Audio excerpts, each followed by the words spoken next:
Man, I'm glad we're in here. Hold up. Get this out of here. I'm gonna replace this leveling valve. So first thing, obviously, I've never actually done this, but it's pretty self-explanatory. Want to make sure everything kind of matches. Make sure that rod's the same length. Looks like it. We'll get them off. We'll compare them. Yep, everything looks the same. So I got this on Find It Parts for 100 bucks. They wanted $225 at Kenworth plus $20 a fitting. And this came with, well, it came with a couple of these fittings. Some of them are different ones. We might have to reuse one of these, but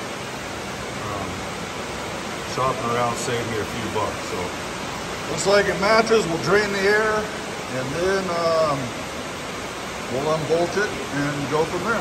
See you in a minute. Hopefully you can hear me. It is pouring rain. I'm gonna have to get the boat to get back to the house. Hope you can hear me. So hey, this all matches up except this rod, even though the same length, mine had a step in it. See that step down? I don't know if that's important or not, but I just took my old rod off of here and put it on here. It was real easy. Everything else matches. Now we just change the fittings and reinstall it, but I did want to show you something. And hey, thank you, Josh. He gave me a heads up on this. So what I did was I took the measurement here from the ground to here to this flange. So I make sure the ride height goes back to the same. And the way that's adjustable, so you can see that's notched in there. So when you get this in there, I'm gonna just put it back the way it was and eyeball it and take my measurement, but you just turn it and that adjusts that bar, which will raise or lower your ride height, okay? Pretty simple. Just measure somewhere. I measured to the flange that the fifth roll bolts to. But anything, the frame, whatever, just something that goes down when the air is dumped. So don't measure it to a, I don't know, the bottom of the airbag or something, because that doesn't really move. So measure to something that goes up and down when you dump the air. Simple, pretty easy peasy. Even I can do it. If I can do it, you can do it. So let me switch out some fittings and try to get it back together and the ride height set and make sure it doesn't leak. All right, see you in a bit. Just in case that was confusing, you can see those, right? Well, you turn this whole thing.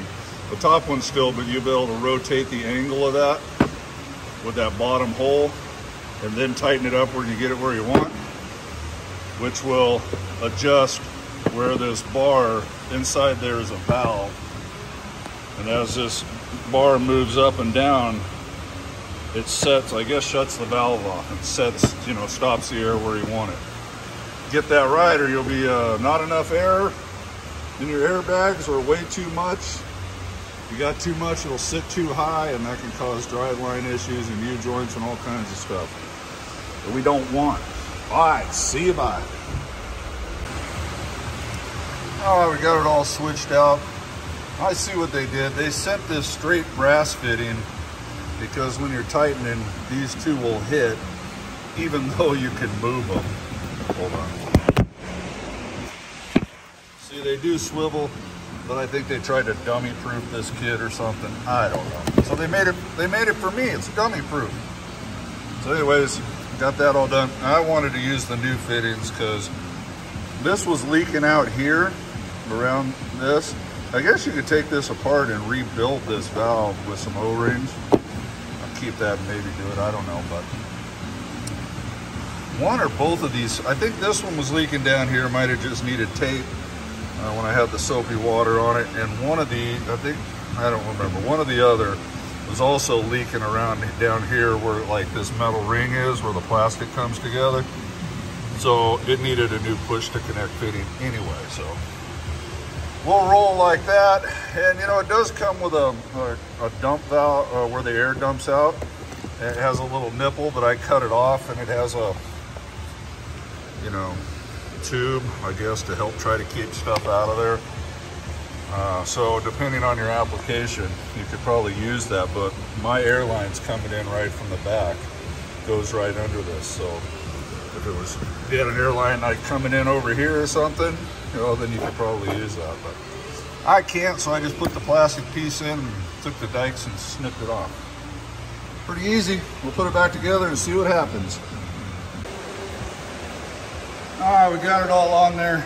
Pretty easy job.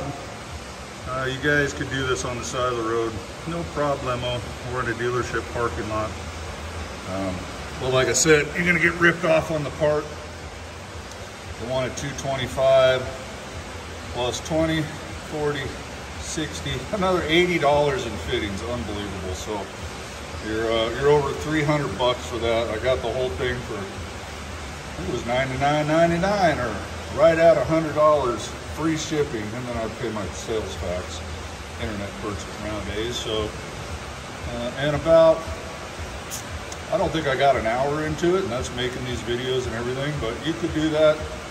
You could do this with the hand tools in a parking lot. Nothing to it, except for setting the ride height, and I haven't got to that yet, but that's where it looks like it was. And like I said, you just loosen the bottom bolt and turn this unit until the ride height gets to where you want. From what I understand, I haven't actually done it. So I got my tape measure over there where I measured to the flange, and we'll start it up and check it, and then I'll show you in a minute. First, before I do that, I gotta change a fuel filter. I already showed you how to do that. I'm gonna change my primary filter again. I think I did that in the parking lot of the Flying J for you guys. And then I got my another one of these battery tenders. This one is charging. My other one just quit charging. I don't know, but it would read the voltage, but when it would drop, it would just say the batteries were bad because it wasn't actually charging. I had the headlights on for probably an hour fixing a short in the wiring over here in the plug. It was just a plug basically. So I've got that fixed and taped up good. Headlights working, so I got to do the fuel filter, and then yeah, I got to replace this mirror that the dang flip-flop wearing pajama pants steering wheel holder took out. I still don't want to talk about it. And I'm going to tighten up the belt on this, the fan belt or whatever you call it, on the APU for the alternator.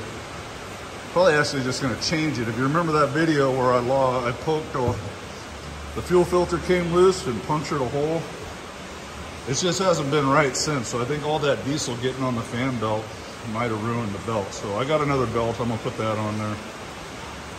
And maybe I can actually get to opening all my duck hunting stuff that I bought on end of season sales. But you know how it goes, owner operator. You're the CEO, human resources, maintenance department, dispatcher, driver, everything. You get all the hats. So you guys out there thinking, oh, you owner operators make the big bucks. Yeah. So my neighbor said, she was over the other day and I was trying to find an air leak and her and the wife was helping me. And she goes, do you ever not work? I go, I don't really know what you're talking about. It's a 24/7 commitment. All right, y'all, I'll wrap this up. And I'll do one more little clip to let you know it was good, but I'm just going to air it up. My hearing ain't no good. It's raining so stinking hard, so I'll spray it with soapy water, look for bubbles, and call it a day till the next thing breaks. It's always something. See you, bye. Well, we got it, but if you're paying attention, you see that rod's different? Well, do not use this to put that bolt on. I snapped it right off and had to go to Freightliner and get a whole new valve. You're always one broken bolt away from a pain in the butt. But you know, Freightliner only charged me $93 for this, so now I'm really perturbed at my Kenworth dealer. They're gonna be the last ones I call, that's for sure. It's like bubbles, but it's just water. Actually, this one here, it's all right there. It didn't like that straight one. It put the hose at too much of an angle. So I had to put this one back on, and this one leaks just a little bit. So I'm gonna get a new one of these. The rest is fixed. This was the one that was really leaking before on the old one. So the new one fixed that, no leak out of there. And on one of them, I actually took this apart. It comes apart pretty easy, and there is an O-ring in there. And it looks like a pretty simple fix. But two of these bolts, actually, these two go all the way through, which is where are you at? Hold on. See those bolts? So you put the nuts on back there. But on my old one, I was gonna just try to rob this part off of there, but this is actually metal. I know it looks like plastic, but this is metal. They're rusted in, so I couldn't get them apart. So I had to get a new valve, and it actually came with this arm, which had a step on it, so I didn't even take this apart. And yeah.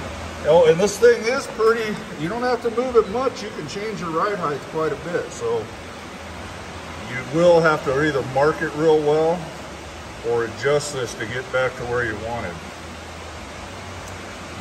Other than that, it was easy until the bolt broke. So now I'm gonna go, here's what's left of it. See it stamped off in there. I'm gonna go get another one of these guys. This is the one that was here, and it leaked. So I'll get another new one there for this hose. It should be good to go. And when you hit the dump valve, it actually comes out this side here, not that thing I showed you earlier. The air comes out of here when it's adjusting up and down when you're going down the road. So when you hit the dump valve, it actually comes right out there. You kind of see it blew some grease out of there, but the air comes out of, that's like a little rubber flap right there. So it's in, working, ride height set. Just wasn't as easy. It was easy until I made a big mistake and put the little 12-volt impact gun on there and didn't let off the trigger quick enough. So use hand tools on this for sure.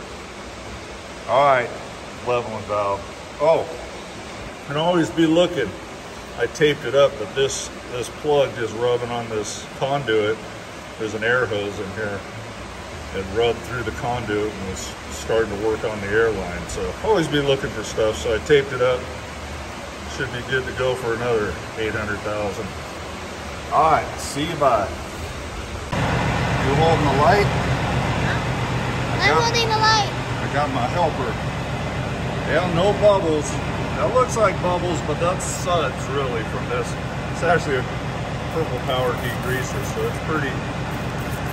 No bubbles. So we got it done. I got that new fitting up there at Freightliner. I was looking at a new Cascadia, and then they had a couple used ones, believe it or not. Need a little more room in the truck to bring this one and the other one. And I probably need a newer truck. I mean, this one's paid for, but it does wear on you working every weekend on it, so we're good. I never got the mirror replaced because they sent me the wrong one, and the APU, I'm going to do that next, and hopefully that's it. What do you think? Yeah. It's good. You want to rinse it off? Yeah. Go ahead. Take that water and rinse it all off.